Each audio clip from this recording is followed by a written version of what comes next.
Most people think wealth begins when you start making a lot of money. But what if that's backwards? What if wealth actually begins with something so small that you almost feel embarrassed by it? A few hundred naira, a few dollars, money you could easily spend without even noticing. Here's the strange part. The amount may be tiny, but the habit can be enormous. Imagine two people receive the same income. One says, "I'll start saving when I earn more." The other starts putting away a small amount every week. At first, the difference looks almost meaningless. After 1 month, maybe it's barely noticeable. After 1 year, it becomes useful. But something much more important is happening beneath the numbers. The second person is training their brain.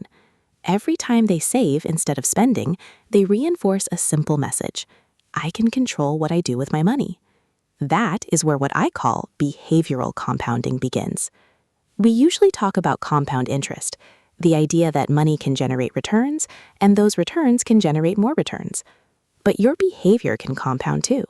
One small saving decision makes the next saving decision easier. That creates consistency. Consistency creates capital. Capital creates opportunities to invest. And investing gives your money the chance to compound. So the first few hundred naira you save aren't important because they will make you wealthy by themselves.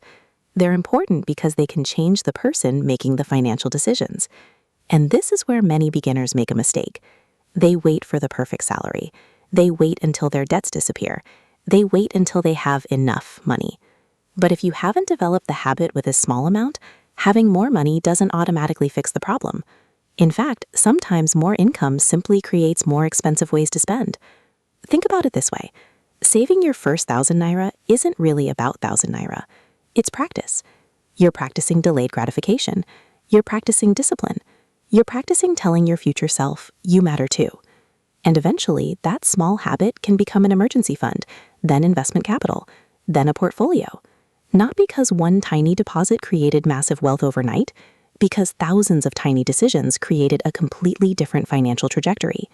So don't underestimate the next small amount you save. The goal isn't to become wealthy from tiny savings.